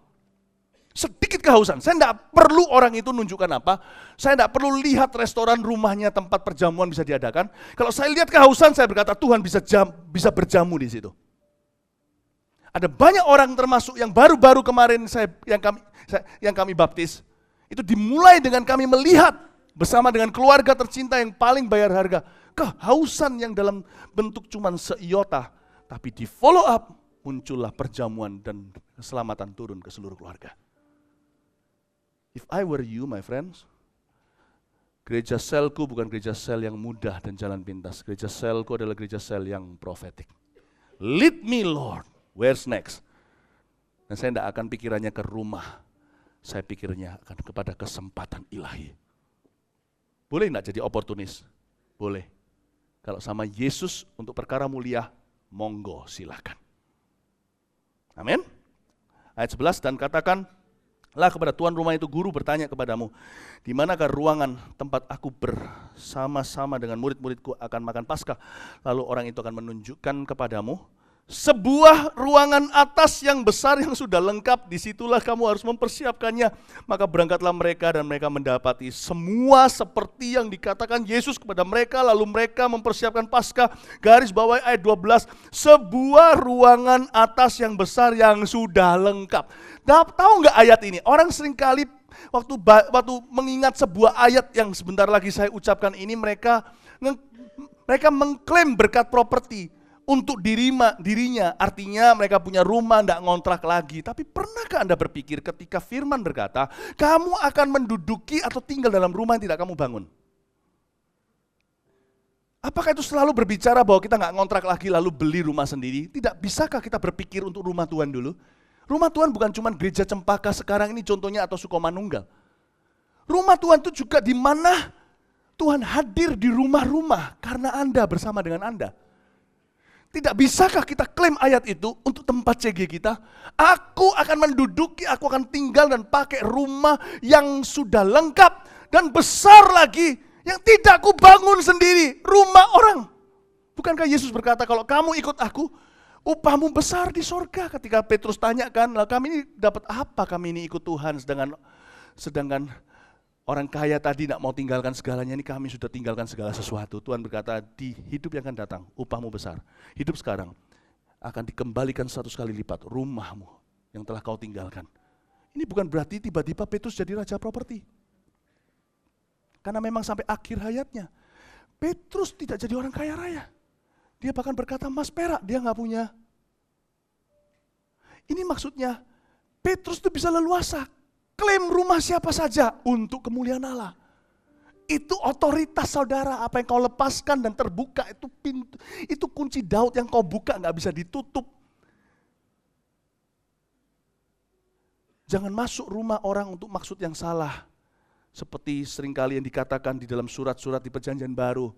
Nabi-nabi palsu, pengajar-pengajar palsu yang eksploitasi rumah-rumah janda demi uang, harta, dan demi perbuatan tak senonoh dengan mereka. Kita masuk itu bukan untuk agenda kita, tapi bawa shalom ke dalam rumah itu. Shalom yang artinya nothing missing, nothing broken. Rumah itu dapat benefitnya. Saya tidak lakukan ini agenda saya, ini agenda kerajaan Allah. Dan sambil mereka membuka rumah mereka untuk umat Allah beribadah di tengah minggunya, alias CG saudara. Bukankah indah? Mereka menyutangi Allah dan mereka pun akhirnya diberkati oleh karenanya. Lihat orang-orang yang membuka diri kepada orang Israel dalam perjalanannya keluar dari Mesir. Diberkati hingga hari ini. Diberkati. Indah, ini disebut komplikasi berkat. Semua tapi tergantung ketua CG-nya. Dan sampai atasnya.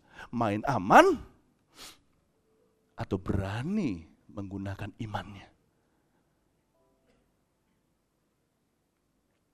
Kalau saya jadi Anda, saya masih ingat dulu Elmi, kita CG di situ pernah ikut enggak tempatnya yang di Bernebi, tempatnya Arvin, tempatnya siapa, atau tempatnya siapa lagi, kita pakai rumahnya dan selalu tuan rumahnya ngalami lawatan Allah. It's beautiful, isn't it?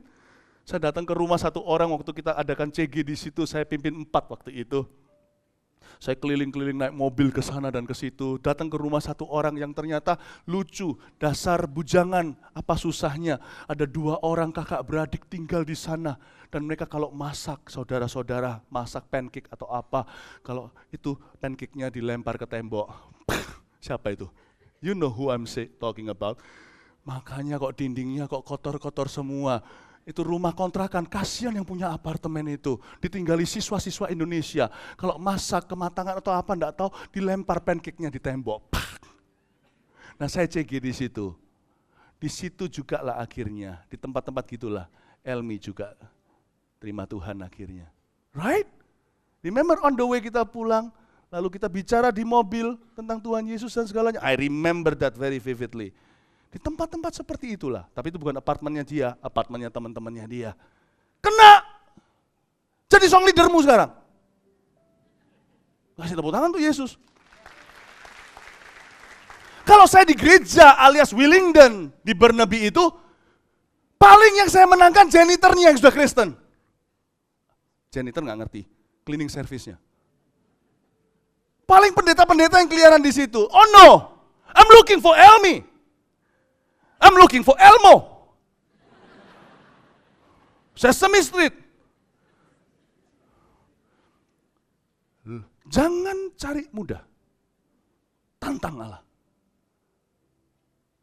Iman itu artinya resiko. Resiko itu yang membawa kemuliaan. Amin? Oke. Sebentar lagi selesai. Don't worry. Mau lanjut? Ya, semua. Sekalipun bilang enggak pun saya lanjut kok. Oke. Jadi ya, setiap tempat CG itu secara profetik ditemukan dan disediakan. Itu catat, itu janji Tuhan. Tadi pagi saya dapat.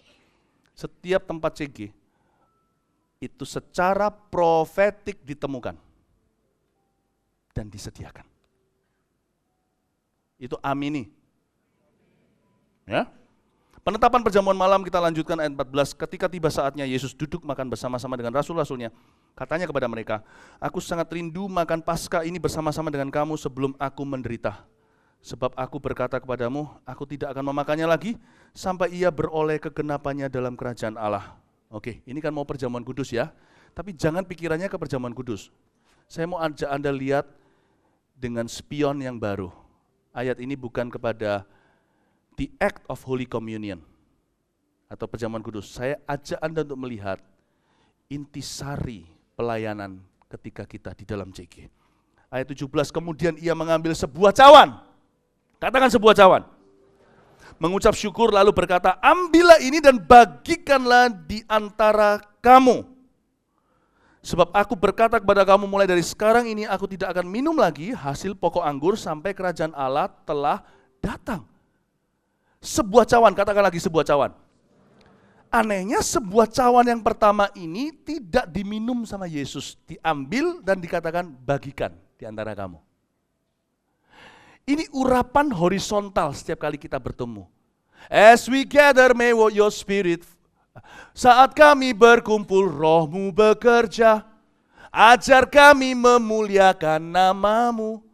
Kala hati kami mulai menyembah.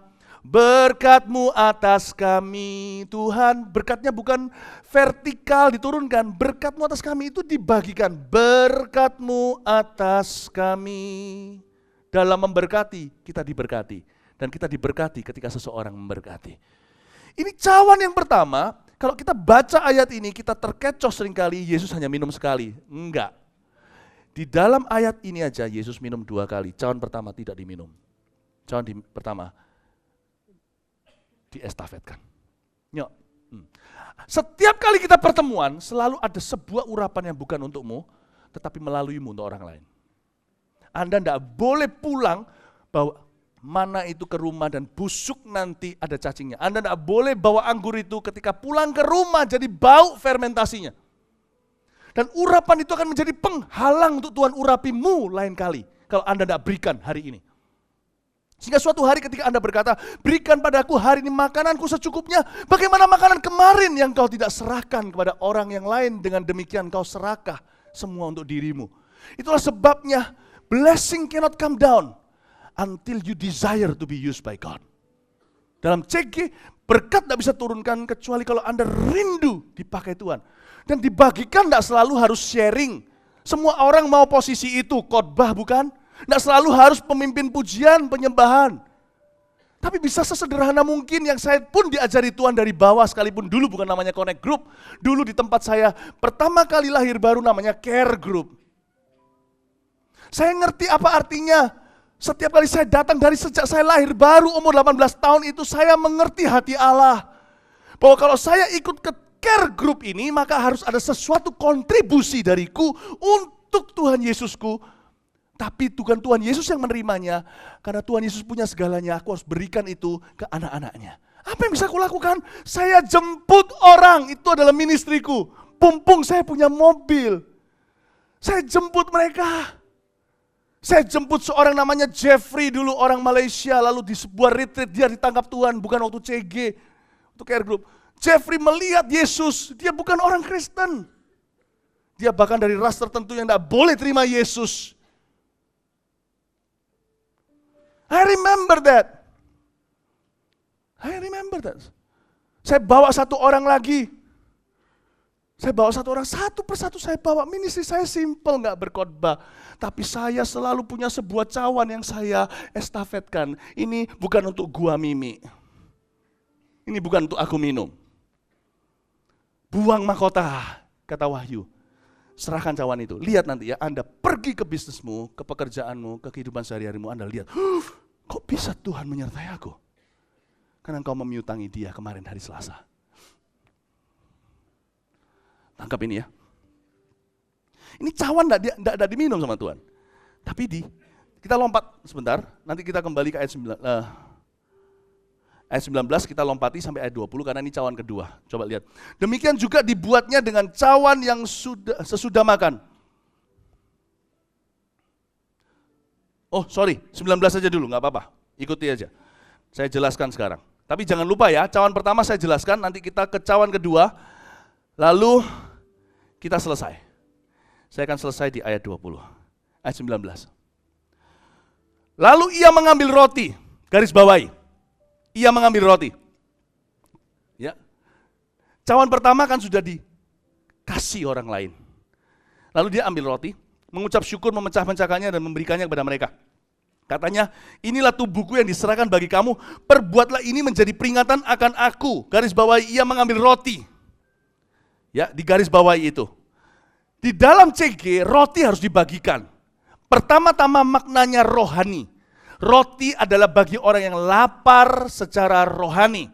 Itu bicara soal firman. Namun, roti di dalam CG artinya juga jasmani, bukan hanya pada waktu kita makan-makan. Bagian favorit dulu waktu saya Care Group adalah waktu kita makan-makan. Istri saya waktu itu adalah tunangan saya, dia juga ikut saya. Waktu dia sempat waktu sekolah di Kanada, wah, masakkan soto dan sebagainya. Wah, itu anak-anak senang sekali dimasakkan soto di tempat dingin-dingin gitu. Jadi istri saya dari bagian yang saya tidak bisa isi karena saya hanya fokus ke rohani. Untung waktu itu tunangan saya mikirkan dari sisi perut. Dimasakkan soto, mereka semua kumpul makan. Tidak tahu sempet nggak sempet ya, udah nggak zaman nih ya waktu itu ya, memang kurang hoki.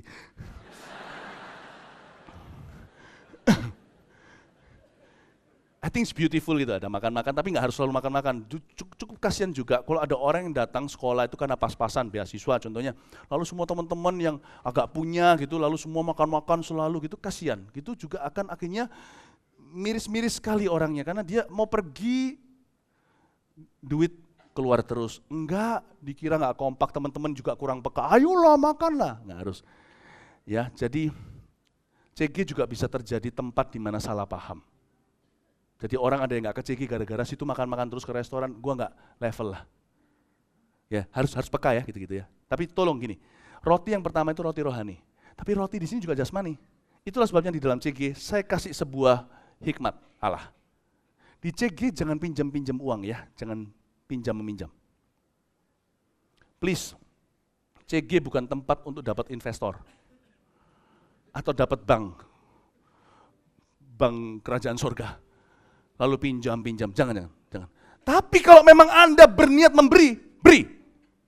Zaman ini sekarang nggak ada pinjam, kecuali bank.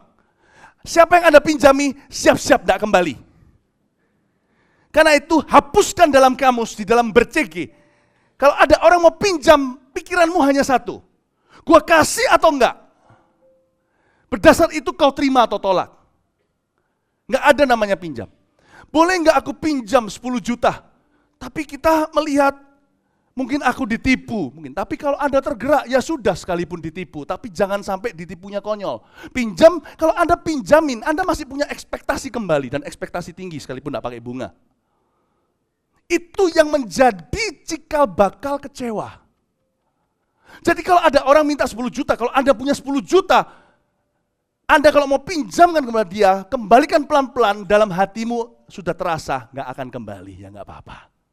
Nggak apa-apa, kalau gitu Anda bisa ngomong, aku pinjamkan kamu, kalau ada kembalikan. Tapi di hati, Anda matikan ekspektasi, terus nggak kembali. Atau bisa kebalik, Anda mau lebih jelas lagi, 10 juta, baik, gini aja. Saya kasih kamu 10 juta, enggak usah kembalikan ke saya. Mending lebih mulia, dia lebih plong, jadi dia enggak jadi orang berdosa nanti, enggak kembalikan ke Anda. Anda double mulia. Atau bisa jadi, aduh guilty sekali, ini kan teman CG. Dia butuh, bisnis jatuh, 10 juta nih. Gua enggak punya, sorry ya bro, 10 juta aku enggak punya. Aku sendiri emas perak tak ada padaku. Ini imitasi, ini sorry, ini imitasi semuanya. Oke bro, yang saya punya bukan 10 juta, aku bisa kasih kamu 1 juta. Gitu, dia nggak dapat, Anda juga nggak guilty, tapi Anda juga bisa memberi. Dan Anda juga tidak akan kecewa nanti. Paham maksud saya? Dan kalau Anda memang nggak punya sama sekali, oh kamu pinjam 10 juta sama aku baru mau pinjam 10 juta tuh kamu. Ya harus anggap impas. Anda juga boleh berkata tidak, di CG ku beri hak, Tuhan memberimu hak berkata no, thank you. Namun demikian kenapa saya tetap bicara tentang opsi yang pertama dan kedua, karena I think gereja kita harus lebih fokus memang saya, dari dulu hati saya ke situ. Kalau hati saya suka sekolahkan orang, itu beban saya dari dulu. Jadi kita masing-masing punya beban, ada karunia memberinya berbeda-beda. Karunia kesembuhan juga beda, ada hamba bantuan tertentu karunia kesembuhan didoakan kalau tuli mesti dengar. Tapi ada hamba bantuan tertentu, kalau doain tulang masih didengarkan. Tapi ada hamba bantuan tertentu, tapi meskipun yang tulang, kalau yang tuli datang, ya kan didoakan. Kadang sembuh, kadang enggak. Jadi ada orang karunia kesembuhan pun spesifik. Karunia memberi juga spesifik. Ada di antara Anda yang suka bantu hamba Tuhan. Ada juga beberapa orang yang suka bantu mereka yang kelihatannya sakit dan sebagainya. I think gereja kita mesti harus lebih honest lewat CG untuk lebih suka memberi. Meskipun kadang-kadang kita bisa dikibuli, saya tahu. Tapi ya sudahlah. Paling tidak gaya hidup itu ditangkap dulu dengan gereja mula-mula sehingga tidak seorang pun di antara mereka kekurangan. Tapi jangan sampai ekspektasinya Anda lebih sehingga Anda kecewa nanti. Tapi saya dorong dari semua jemaat kita puluhan ribu yang harusnya paling generous yang suka memberi. Harusnya yang ber-CG karena tahu apa itu family. Amin. Amin. Saya pernah lihat papa yang habis hartanya karena anaknya. Bukan anaknya judi, tapi gagal untuk berusaha. Tapi papanya tetap sayang, keluarga mau apa. Asal papanya nggak kecewa, papanya udah siap-siap nggak kembali. Gitu loh. Saya nggak minta Anda memberi sampai Anda bangkrut. Meskipun memberi tidak membuat kita lebih miskin. Malah sebaliknya, give it will come back to you. Saya dorong, mari kita berdoa, in the future, jemaat CG kita adalah jemaat yang punya gaya hidup para rasul, suka memberi seperti Barnabas. I think gereja kita masih perlu masih besar PR-nya untuk membantu mengentas kemiskinan. My passion itu ada di situ. Nggak kepingin hanya melihat kita melakukan banyak hal yang wah dan mewah. I think we need to attend to the poor. Amin, dan itu nggak usah jauh-jauh. The poor sometimes are found among us di CG. Amin Bapak Ibu Saudara, nggak harus kasih duit. Anda punya baju, bisa kasih. Kadang-kadang mikir ya, kasih baju bekas itu orang tersinggung nggak ya? Terus terang, gini aja lah takarannya. Kalau Anda di posisi mereka dikasih baju, meskipun bekas Anda perlu. Anda mau nggak? Mau kan? Kalau mau, orang itu ya mau. Paham maksud saya Bapak Ibu Saudara? Kadang-kadang kita juga, ini uang kecil masa bisa berguna ya buat dia. Coba pikirkan Anda, tiba-tiba Anda jalan di depan, di mana, terus habis itu di pohon jatuh 500.000 rupiah, Anda mau nggak? Mau, berarti dia juga mau. Jangan kecilkan pemberian kecil. It could bring joy to people. membawa sukacita. Oke, terakhir ayat 20. Wow, Anda diberkati Tuhan? Anda capek mendengarkan? Saya lebih capek mengkhotbahkan. Cuma duduk gitu aja capek. Ayat 20. Demikian juga dibuatnya dengan cawan sesudah makan. Tadi kan sebuah cawan. Ini cawan sesudah makan. Ini cawan beda. Ia berkata, yang cawan ini beda. Cawan ini adalah perjanjian baru oleh darahku yang ditumpahkan bagimu. Garis bawahi cawan sesudah makan. Ini cawan kedua. Dikatakan perjanjian baru dengan Tuhan. Covenant with me. Wow, itu yang membuat kita kusyuk ketika kita berkumpul bersama-sama. Rasakan setrum dan hadirat surga dan berkata, you are mine, I am yours, Kidung Agung, engkau milikku, aku milikmu. Mari kita menari seperti rusa dan indah seperti bunga bakung. Ini bicara tentang intimacy dengan Tuhan. Ku ingin selalu bersekutu denganmu, menikmati hadiratmu, biarkan rohmu tinggal dalam hidupku, sungguh indah bersamamu selamanya. Bayangkan cawan dengan Tuhan, minum dari satu cup dengan Tuhan Yesus. Perjanjian damai dengan Dia. Perjanjian indah. This is what I want. And this is what I want. Ini apa yang aku inginkan dari setiap orang yang kupimpin. Akhirnya mereka jalan-jalan kembali di Kejadian 1. Di Firdaus dengan Tuhan Yesus. That's all there is. Bukan CG. It's just a person. His name is Jesus. Semua ini, organisasi semua. It's just all about Him. Ku ingin selalu, mari kita semua bangkit berdiri, bersekutu denganmu, menikmati hadiratmu, biarkan rohmu tinggal dalam hidupku, sungguh indah bersamamu. Ingin selalu bersekutu denganmu, menikmati hadiratmu, biarkan rohmu tinggal dalam hidupku, sungguh indah bersamamu. Ku ingin selalu bersekutu denganmu,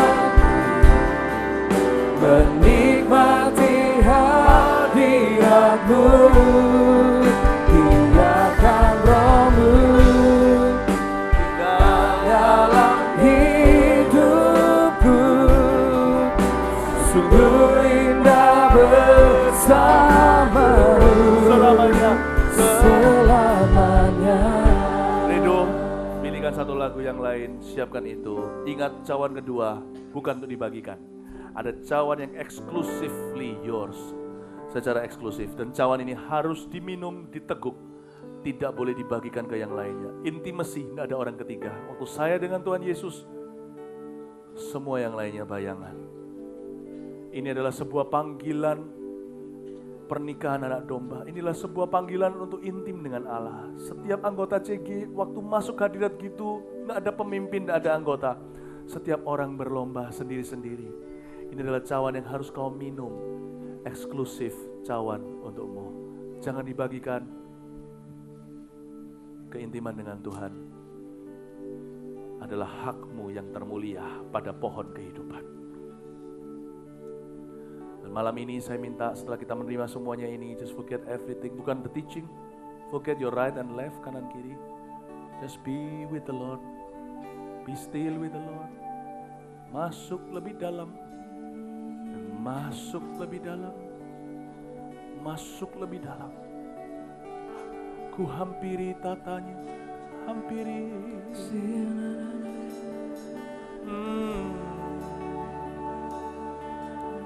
Hampiri. Oh,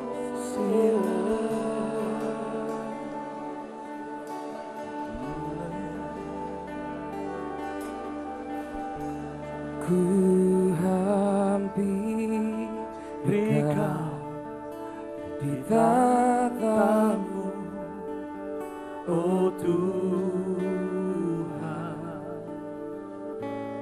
Drink. Bertemu muka di dalam kemuliaan. Drink, my bride. Keindahan hadiratmu memenuhi hatiku. Ku hampiri Kau di tatamu, hampiri Kau di tatamu. Ku hampiri Kau di tatamu, Tuhan. Minumlah mempelaiku, kata Tuhan. Ku hampiri Kau di tatamu, oh Tuhan. Bertemu muka di dalam kemuliaan-Mu. Keindahan hadirat-Mu memenuhi hatiku. Ku hampiri Kau di tatamu, hampiri Kau di tatamu. Ku hampiri Kau di tatamu, Tuhan. Oh, ku hampiri Kau di tatamu, oh Tuhan. Oh, bertemu muka di dalam kemuliaan-Mu. Angkat wajahmu, pandang Dia. Keindahan hadirat-Mu memenuhi hatiku. Ku hampiri Kau di tatamu, hampiri Kau di tatamu. Hampiri Kau di tatamu, Tuhan. Minum dari tangannya. Hampiri Kau di tatamu, oh Tuhan.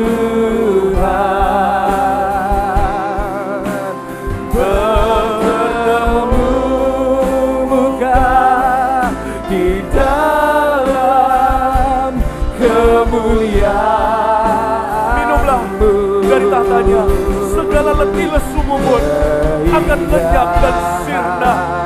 Hadirat-Mu memenuhi hatiku. Ku hampiri Kau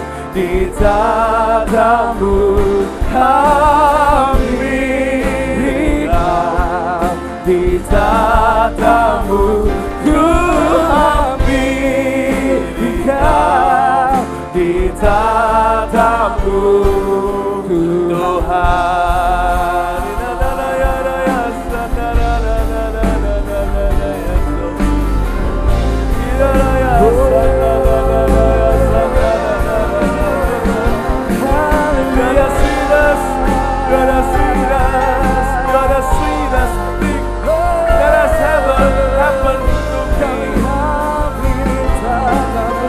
Mencari wajah-Mu, hanya itu yang ku tahu.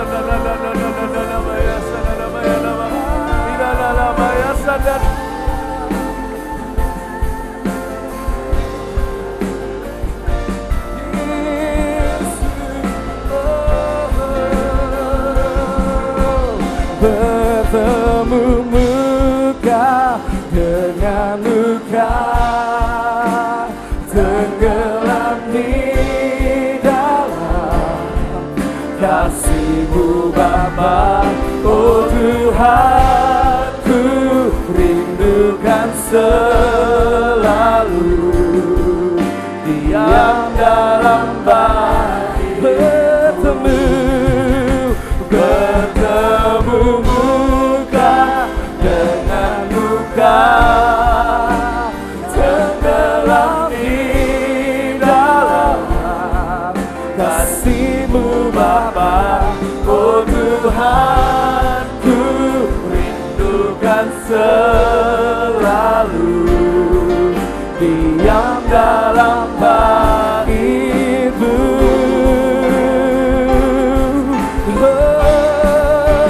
Bertemu muka dengan muka, tenggelam di dalam kasih-Mu Bapa.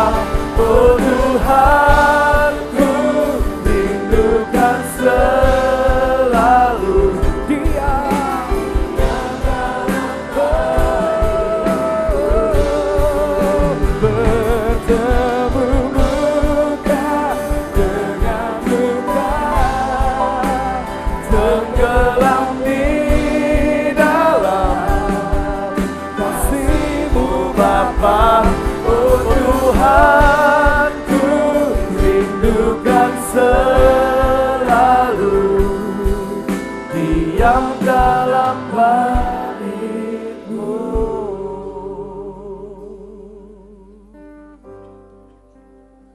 Boleh angkat kedua tangannya semi tinggi supaya nggak cepat lelah.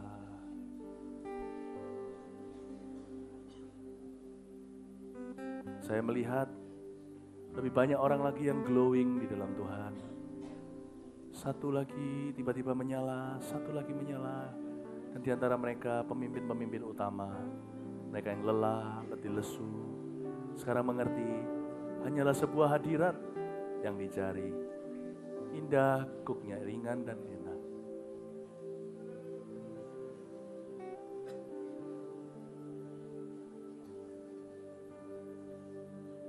Join choirnya sorga ya.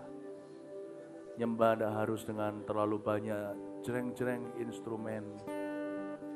Asal dari hati, simple pun jadi. Ikuti saya, ikuti malaikat di sorga. Haleluya,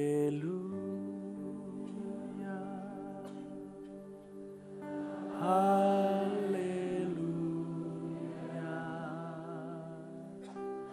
haleluya, haleluya, haleluya.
Sorak-sorai tepuk tangan yang paling meriah untuk Tuhan.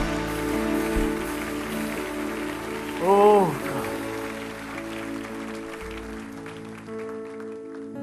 peluk 5 orang, katakan, you are my family.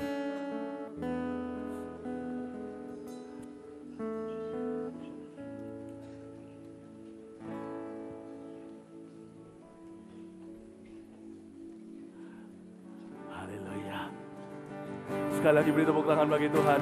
God is good. God is good. Dalam kasih kita bergerak bersama, memenangkan jiwa, bernyanyi harapan bagi dunia.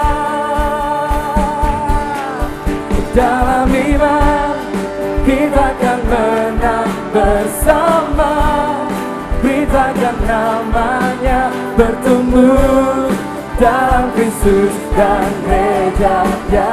Dalam kasih kita bergerak bersama, memenangkan jiwa menjadi harapan bagi dunia.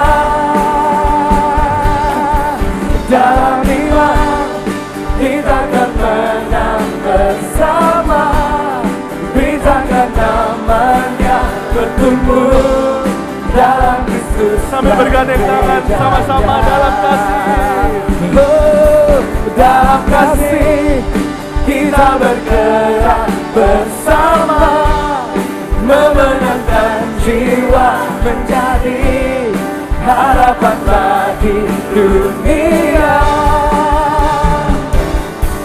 Dalam iman kita akan menang bersama, beritakan namanya, bertumbuh dalam Kristus dan gerejanya. Bertumbuh dalam Kristus dan gerejanya.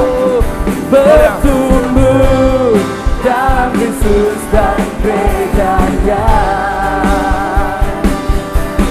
Bertumbuh dalam Kristus dan gerejanya.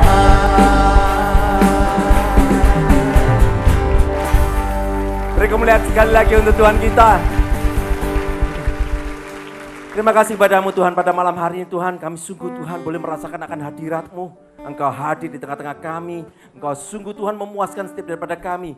Kedahagiaan kami Tuhan, sungguh Tuhan, dahaga kami Kau puaskan. Kelaparan kami, sungguh Tuhan Kau kenyangkan. Dan kami percaya Tuhan, apabila kami pulang dari tempat ini Tuhan, membawakan satu impartasi yang baru. Kami melihat Tuhan, jiwa-jiwa tuayan Tuhan, bakal setiap daripada kami untuk memiliki roh yang baru. Dan bahwa setiap daripada kami boleh menyala-nyala untuk mencari wajah-Mu Tuhan, dan nama-Mu yang dipermuliakan. Terima kasih Tuhan pada malam hari ini Tuhan. Kami percaya Tuhan, Engkau sungguh luar biasa. Engkau sungguh penuh dengan kuasa-Mu, melawat setiap daripada kami dan ubahkan kami. Apabila sebentar kami akan pulang dari tempat ini Tuhan, iring serta, dan Engkau sendiri Tuhan akan sertai dan Kau perbarui setiap daripada kami. Kami percaya Tuhan, Engkau akan bawa setiap daripada kami tiba di rumah Tuhan dengan tidak kurang suatu apapun. Dan apabila besok pagi kami bangkit dari tidur kami Tuhan, sungguh Tuhan Engkau akan perbarui kami.